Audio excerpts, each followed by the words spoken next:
લખી શકાય. આ આપણો સ્વાધ્યાય 1. સ્વાધ્યાય લખવામાં લોચા મારી દીધા આપણે. પેલું એક્સરસાઇઝ લખવાની આદત પડી ગઈ ને એટલે ગુજરાતી એકદમ ઓકે. તો 0/1 લખાય. તો આ છે પૂર્ણ p/q સ્વરૂપ આવી ગયું ને એટલે આ સમય સંખ્યા જ છે. હવે આવું પૂછ્યું છે 3 અને 4 વચ્ચે. ચલો તમે કહો મને કેટલી સમય સંખ્યા શોધો? 6. તો કેટલા વડે ગુણીશું? ઓકે 7 વડે ગુણ્યું ને 7 વડે 7 વડે ગુણ્યું ને 7 વડે ચલો 21/7 28/7. તો મને વચ્ચે મળી ગયું. છોકરી ઘડિયાળ તો આવડે છે ને? હા તો ઠીક. 7 ચોક 28 એવું બધું આવડે ને? 26/7 27/7. તો હવે બાકીના આવડશે. હવે બીજા સ્ટેટમેન્ટ એ છે કે નીચેના વિધાનો સત્ય છે કે અસત્ય. તો દરેક પ્રાકૃતિક સંખ્યા એ પૂર્ણ સંખ્યા છે. હવે આપણે પહેલો ફરી આવી જઈએ અહીંયા. હાઇલાઇટર આપણે અલગ યુઝ કરીએ બરાબર. ચલો કે ભાઈ દરેક પ્રાકૃતિક સંખ્યા એ પૂર્ણ સંખ્યા છે. તો આ બધી સંખ્યાઓ પૂર્ણમાં આવી જાય છે. તો આ સ્ટેટમેન્ટ સાચું છે. દરેક પ્રાકૃતિક સંખ્યા પૂર્ણ સંખ્યા છે. દરેક પૂર્ણાંક સંખ્યા એટલે હવે નીચે દરેક પૂર્ણાંક સંખ્યા એ પૂર્ણ સંખ્યા છે. ઋણ સંખ્યાઓ ક્યાં પૂર્ણમાં આવે? આવે એટલે ખોટી વાત છે. દરેક સમય સંખ્યા એટલે નીચેથી ઉપર જશો તો જવાબ ખોટો આવશે. ખબર પડી ગઈ? ક્રમ યાદ રહે. સૌથી પહેલાં પૂર્ણાંક, પછી પૂર્ણ સૌથી પહેલાં પ્રાકૃતિક, પછી પૂર્ણ, પછી પૂર્ણાંક, સમય, અસમય અને વાસ્તવિક સંખ્યા. ઓકે. અસમય સંખ્યા કોને કહેવાય? તો હવે આપણે થોડુંક ભણી લઈએ કારણ કે નેક્સ્ટ એક્સરસાઇઝ આપણી શું છે? અસમય સંખ્યા પર. શેના પર? હવે અસમય સંખ્યા શું છે? તો જેને p/q સ્વરૂપમાં ન લખી શકાય.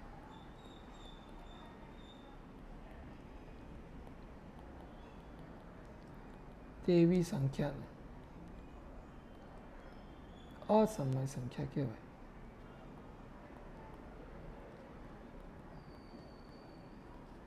આવડે? હવે સર એવી રીતે કઈ સંખ્યાઓ હોય છે કે જેને p/q સ્વરૂપમાં નહીં લખી શકાય? તો એવો જવાબ આવે કે ભાઈ 1/3 એ આ છે. તો સર આનો જવાબ તો આવો મળે છે 0.3333333. તો આ શું અસમય સંખ્યા થઈ ગઈ? પણ આ તો 1/3 મળે છે. તો આવી સંખ્યાનું હા કે ના? તો આ સંખ્યા સમય સંખ્યા જ કહેવાય. તો એના માટે હવે આપણે કોન્સેપ્ટ નેક્સ્ટ ભણીશું. અસમય સંખ્યામાં મોટા ભાગે કેવી સંખ્યાઓ આવે? તો અવિભાજ્ય. અવિભાજ્ય સંખ્યાઓ મોસ્ટલી બધી શું કહેવાય? અસમય સંખ્યા. શું આવે? હલો હા મૂકી દીધી એમ ને? ઓકે. બધી મોકલી દીધી સાહેબ?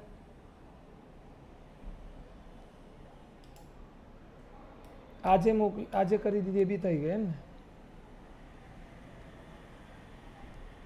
ઓકે ઓકે વાંધો નહીં. તો એ પણ મોકલી દેજો ને. હા તો બપોરે છે ને 1 વાગતા પહેલાં મોકલી દેજો કે સાહેબ. હા ચાલો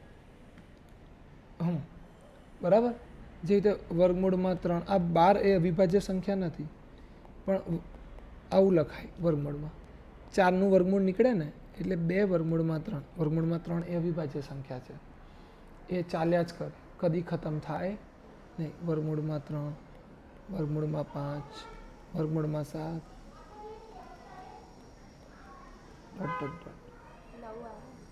ના 9 ના આવે બેટા. 9 એટલે 3. આના માટે તમને થોડુંક ખબર હોવી જોઈએ વર્ગ અને વર્ગમૂળ. 1નો વર્ગ 1, 2નો વર્ગ 4, 3નો વર્ગ 9. તો 9નું વર્ગમૂળ શું થાય? 3. 4નો વર્ગ 16, 5નો વર્ગ 25, 6નો વર્ગ 36, 7નો વર્ગ 49, 8નો વર્ગ 64, 9 × 81, આમ તો 20 સુધી આવડવા જોઈએ, પણ 10 સુધી તમે તૈયાર કરી દો તો તમારું કામ ચાલી જાય. ઓકે, 11 × 121, 12 × 144. ઠીક, ઓકે. ચલો હવે આગળ.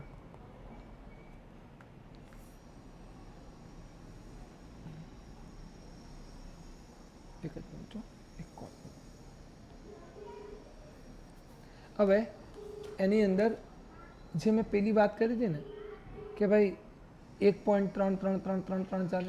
સાવન સર નીચે ઝેરોક્સ આવી ગઈ છે, લઈ લો ને. હા, બરાબર. હવે એવું આવે કે આવી સંખ્યાઓ છે જે 0.33333, 0.22222, 0.44444, 0.55555, 0.66666 આવીને P/Q સ્વરૂપમાં દર્શાવવું છે તો કેવી રીતે કરીશું?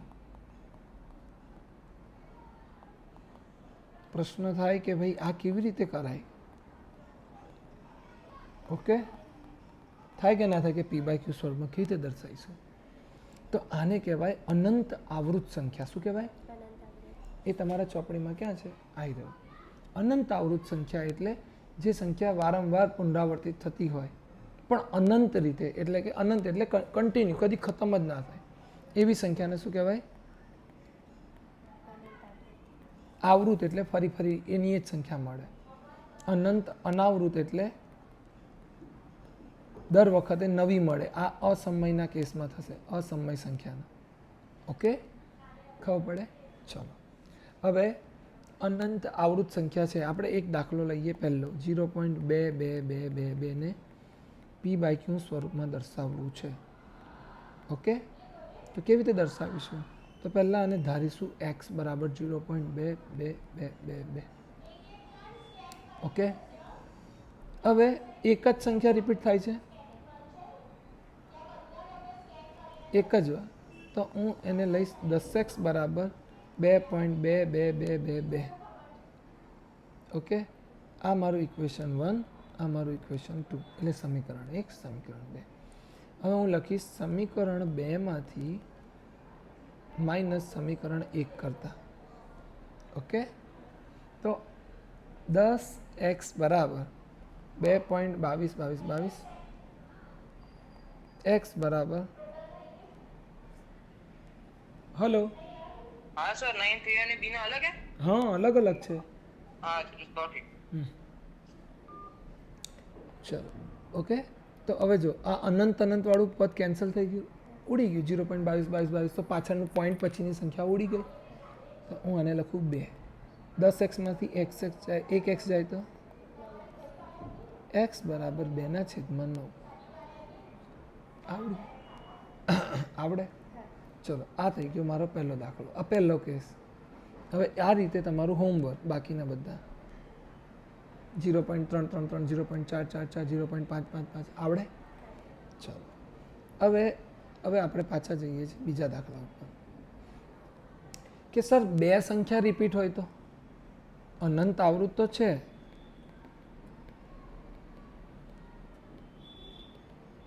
પણ બે સંખ્યા રિપીટ હોય એટલે 0.34 આવું થયું તો 0.35 આવું છે તો કેવી રીતે દર્શાવીશું? માની લો કે 1.38 છે તો આવા દાખલા માટે પહેલાં આપણે x ધારીશું, એને આવી રીતે લખીશું 34. ઓકે, પછી બે સંખ્યા છે તો એને 2 વડે, એટલે કે 2 0 વડે ગુણી કાઢીશું. પહેલામાં એક સંખ્યા રિપીટ થતી હતી તો આપણે 1 0 વડે ગુણીએ, અને 2 વડે 2 વડે. 34 મારું સમીકરણ 2 મળ્યું. આ મારું સમીકરણ 1. ઓકે, 2 માંથી 1 ને માઇનસ કરી દઈએ. ચલો તમે બોલો શું લખાશે? ઓકે,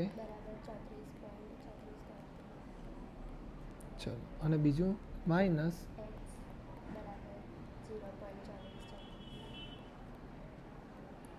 આ કયું આ કયું 999 કે 99 તો x બરાબર 34 છેદમાં આવડે.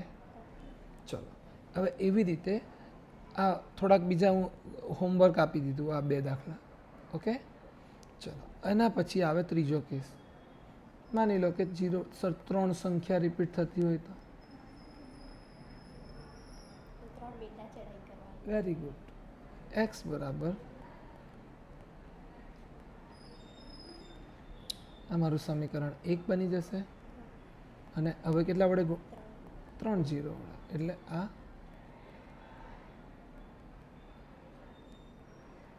ઓકે. બેમાંથી એકને બાદ કરો.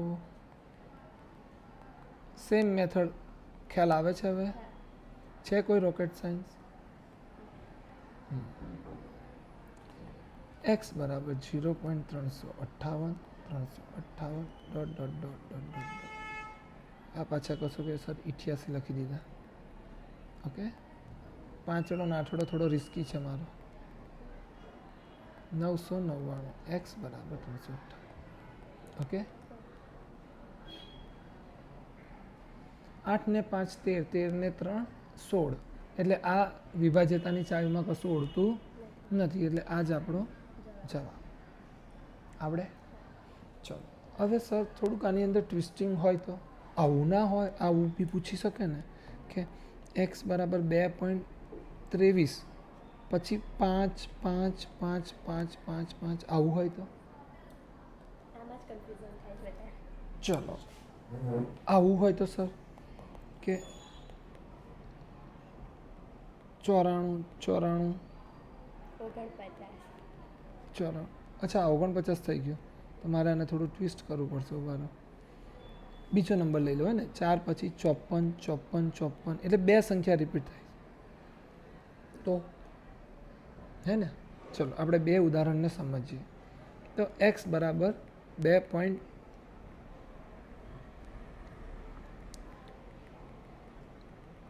ઓકે આ મારું એક સમીકરણ પહેલું સૌથી પહેલો જે દાખલો આપ્યો છે.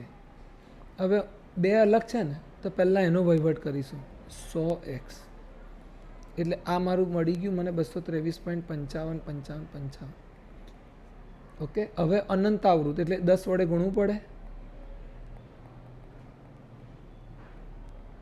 હા કે ના. આ મારું સમીકરણ 3. આ એક સંખ્યા છે એટલે 10 વડે ગુણ્યું. અહીંયા બે સંખ્યા હશે એટલે હું અહીંયા બી 100 પછી બીજા 2 મીંડા એટલે 10,000 થઈ જશે. શું થઈ જશે? હા અહીંયા 1000 થયું આ દાખલામાં. 3.4 પછી અચ્છા અહીંયા એક જ સંખ્યા છે તો અહીંયા પણ 1000 જ થશે. બરાબર. ઓકે ચલો પહેલાં આપણે આ દાખલો સમજીએ પછી એને કરીશું. તો સમીકરણ 3માંથી સમીકરણ 2ને માઇનસ કરીએ તો શું થાય? 1000x બરાબર 2235 ડોટ ડોટ ડોટ. હા કે ના. 100x બરાબર 223.555. આ ગયું આ ગયું 2 1 0 2. હવે 1000માંથી 100 જાય તો કેટલા રહે? અહીંયા સાદુરૂપ આપવાનું. સાદુરૂપ આવે 2 વડે ભગાશે આ હે ને. 2 દાન 20 ભાગ ના ચાલે એનું શું 2 6 12 450. 6 ને 1 7. હવે કશું થાય આવડે. હવે સર બીજો દાખલો શું હતો? x બરાબર 3.4 પછી 54 54 54.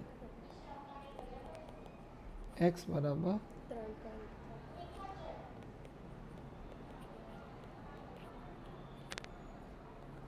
ઓકે તો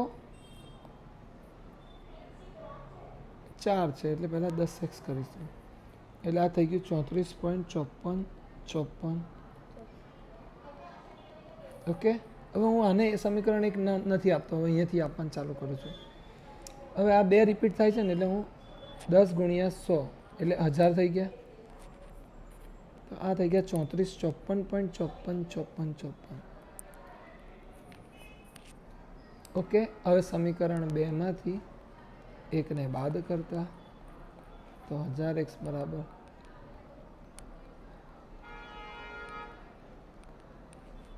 10x બરાબર ઓકે. લખવામાં ધ્યાન રાખવાનું, 34 આગળ નહીં લખી દેવાના, બાદ બાકીમાં પાછળ જ લખાય. ઓકે, ચલો 990x. ઓકે,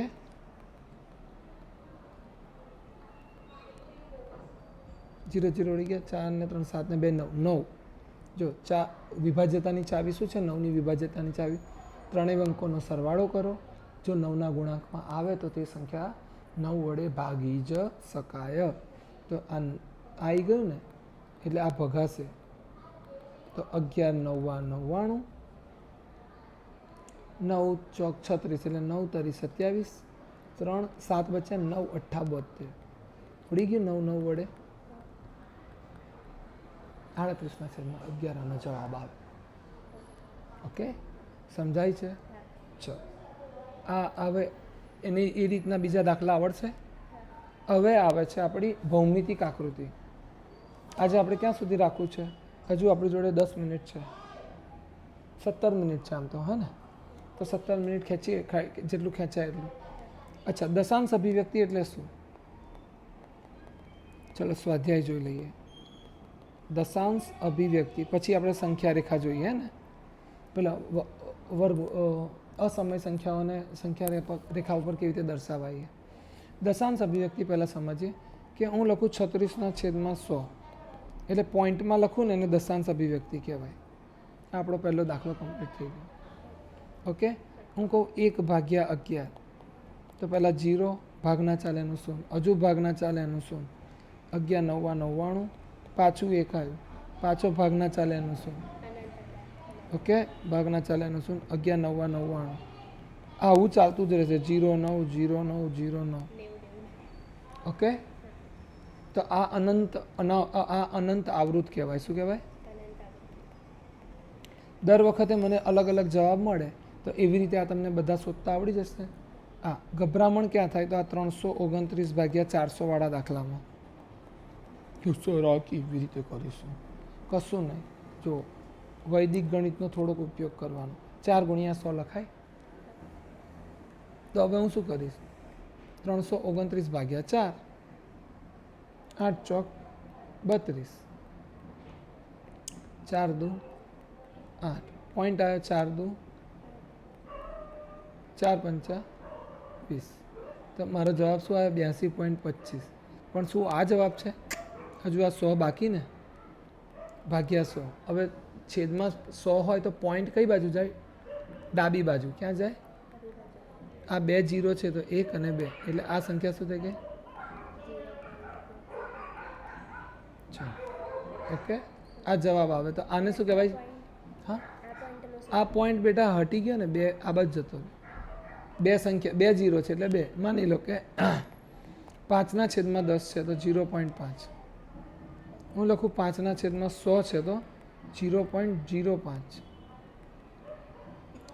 5/1000 છે તો હું લખીશ 0.005. હું એવું લઉં 6/1000 છે તો ઓકે 0.3. ઓકે, ચલો હવે આવે છે P/Q સ્વરૂપમાં દર્શાવો. આપણા દાખલા કરી દીધા એટલે સ્વાધ્યાય 1.3 આવડશે. હવે ચલો, એક દાખલો છે 1/7 બરાબર 0.142857. શું આ લાંબી પ્રક્રિયા આના માટે કરવી હોય તો હવે 2/7 માટે શું થઈ જશે? તો 0.142857 ગુણ્યા 2. આને 2 વડે ગુણી કાઢો. આને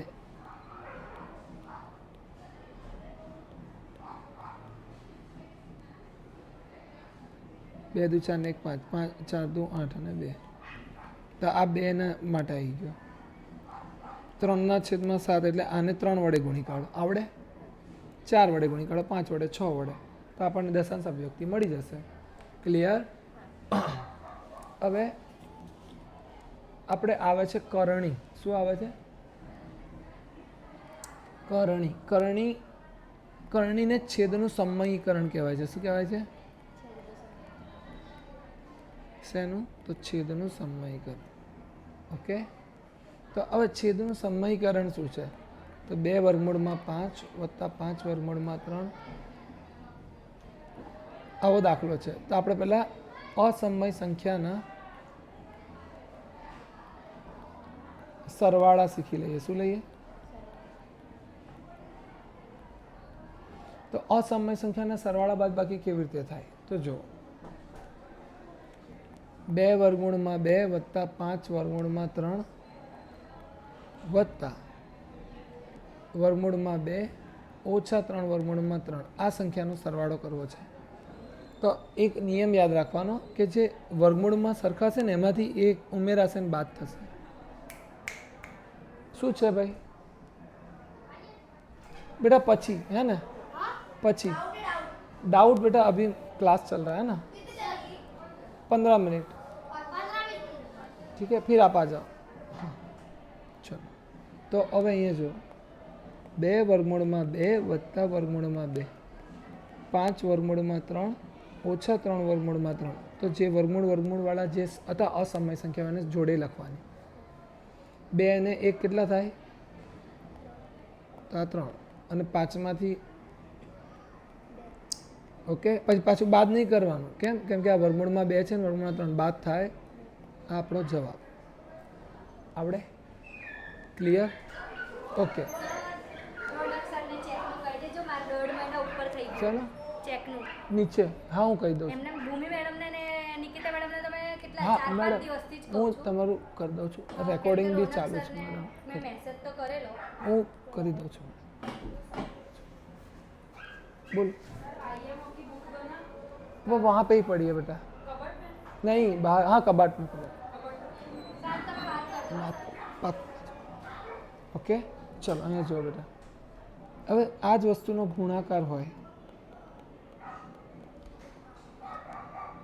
તો ગુણાકાર કેવી રીતે થાય? તો વર્ગમૂળમાં 5 એટલે આનો જવાબ આવે 5. 2 વર્ગમૂળવાળી સંખ્યાઓ છે તો આ થઈ જાય વર્ગમૂળમાં 6. વર્ગમૂળમાં 7 ગુણ્યા વર્ગમૂળમાં 8 તો શું થઈ જાય? વર્ગમૂળમાં 56. પછી એ વાત અલગ છે તો વર્ગમૂળમાં 5 વર્ગમૂળમાં 5 5 થઈ જાય ને બેટા, આખો 5 થઈ જાય. 5નો મતલબ શું થાય? 5ના 2 ભાગ છે. ઠીક, હવે આ છે 56 તો આનું શું થાય? 14 ચોક 56, બરાબર ને? આ 4 બહાર નીકળી જાય. ડન? ખબર પડી? મીડિયમ એટલે અડધી અડધી, વાંધો નહીં. ફરી એકવાર થોડાક હજુ આપણે લઈ લઈએ સ્ટેપ્સ થોડા. વર્ગમૂળમાં 8 નહીં લેતા, હવે આપણે કંઈક અલગ લઈએ. વર્ગમૂળમાં 7 ગુણ્યા વર્ગમૂળમાં 3 તો 7 તરી. ખબર પડી? હું એવું લખું વર્ગમૂળમાં 20 ગુણ્યા વર્ગમૂળમાં 14 તો વર્ગમૂળમાં 20 એટલે શું? 5 ચોકું 20 હા કે ના? તો આ 4 બહાર નીકળી ગયા તો 2 વર્ગમૂળમાં 5 થઈ ગયું. અને આ વર્ગમૂળમાં 14માં કશું થાય નહીં એટલે એ એમનું એમ રહે. હવે આ બેનો ગુણાકાર થશે, નોટ આનો.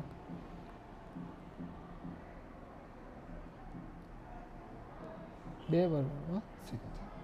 આવડે? ક્લિયર? તો આ થઈ ગયા તમારા અસમય સંખ્યાઓના ગુણાકાર, સરવાળો, બાદબાકી. ભાગાકાર કેવી રીતે થાય તો એ પણ જોઈ લઈએ. માની લો કે 8 વર્ગમૂળમાં 15 છે, એનો ભાગાકાર મારે કરવો છે 2 વર્ગમૂળમાં 3. તો 8 વર્ગમૂળમાં 15 આવું. તો પૂર્ણ સંખ્યાથી પૂર્ણ સંખ્યા ભાગાશે.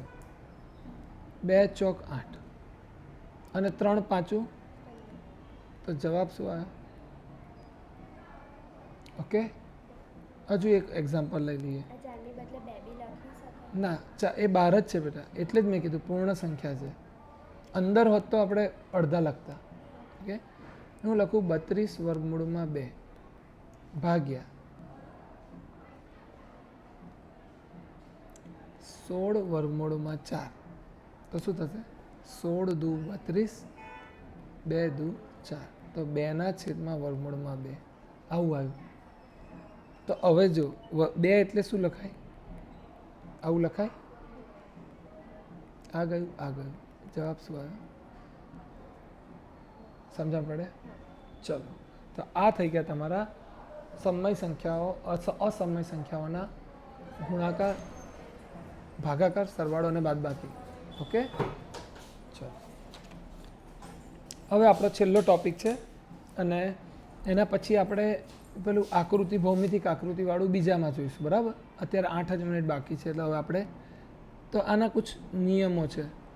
તો વર્ગમૂળમાં એ બી એટલે શું થાય માથી પંખો બંધ કરી દો ને વર્ગમૂળમાં બી. ઓકે ખબર પડી. વર્ગમૂળમાં એ ગુણ્યા બી એટલે વર્ગમૂળમાં એ અલગ લખાય ગુણ્યા વર્ગમૂળમાં બી આવું લખાય. ઓકે માની લો કે હું આવું લખું વર્ગમૂળમાં 3 ગુણ્યા વર્ગમૂળમાં 2 આવું છે તો હું આને વર્ગમૂળમાં 6 લખી શકું અને હું આને આ રીતે પણ લખી શકું. ત્રણેય રીત સાચી છે. ઓકે હવે તમે 2 સૂત્ર ભણ્યા હતા બીજા ચેપ્ટરમાં ભણ્યા જ હશો વર્ગમૂળમાં એ વત્તા વર્ગમૂળમાં બીનો વર્ગ આવું ભણ્યા હશો એ વત્તા બી આખાનો વર્ગ.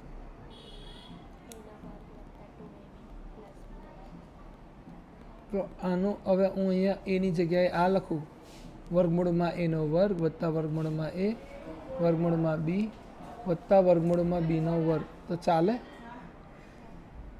તો આ થઈ ગયું એ વર્ગમૂળ વર્ગમૂળ ઉડી ગયું વર્ગમૂળ ઉડી ગયું એટલે એ વત્તા બી બરાબર 2 વર્ગમૂળમાં એ બી આપણે.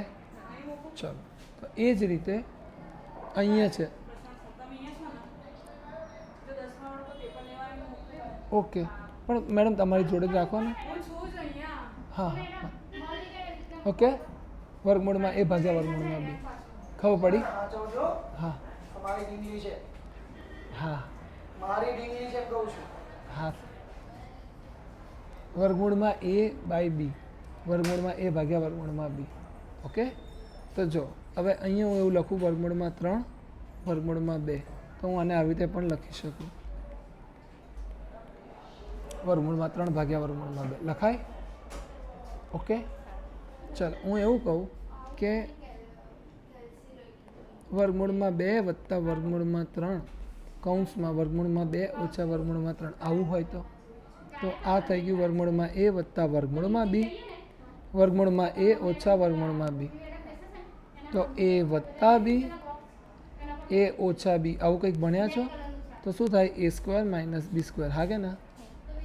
તો એવું જ અહીંયા થશે વર્ગમૂળમાં એનો વર્ગ ઓછા વર્ગમૂળમાં બીનો વર્ગ એટલે કે એ ઓછા બી એટલે કે અહીંયા મારો વર્ગમૂળમાં એ આ છે વર્ગમૂળમાં બી આ છે તો હું ડાયરેક્ટ શું લખી શકું 2 ઓછા જવાબ શું આવ્યો આવડે. હવે કોઈ રોકેટ સાયન્સ છે. ઓકે હવે એક નિત્યસમ હજુ છે વર્ગમૂળમાં બી વર્ગમૂળમાં સી વત્તા વર્ગમૂળમાં ડી 4. ઓકે તો હવે આનું આખાની સાથે ઓકે આનું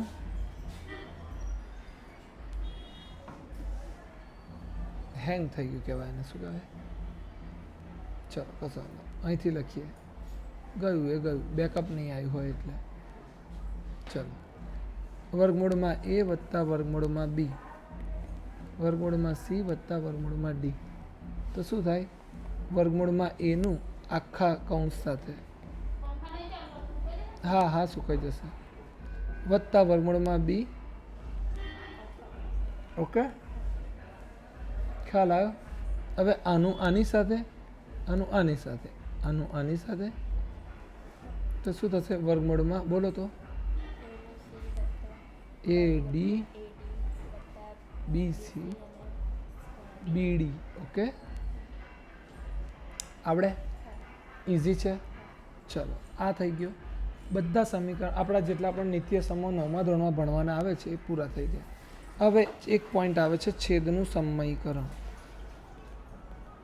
આપણી 3 મિનિટ બાકી છે, 3 મિનિટમાં આ પોઈન્ટ પૂરો થઈ જશે. માની લો કે કોઈ અત્યાર સુધી તો છેદ કમ્પ્લીટ મળતા હતા આપણને, પણ હવે છેદ વર્ગમૂળવાળા મળ્યા તો કંઈ નહીં, છેદ છે ને છેદની સંખ્યા વડે ગુણી કાઢો અને ભાગી નાખો. તો આને શું કહેવાય? છેદનું સમયીકરણ. શું કહેવાય?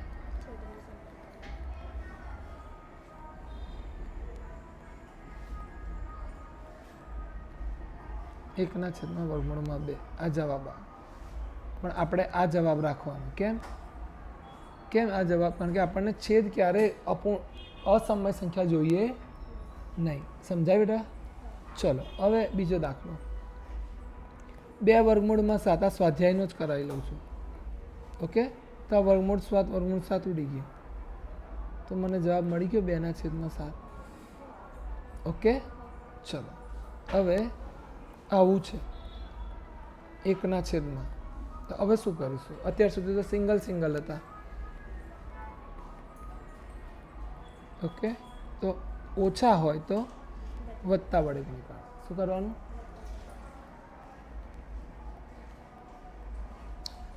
હવે આ જો a ઓછા b, a વત્તા b. હા કે ના?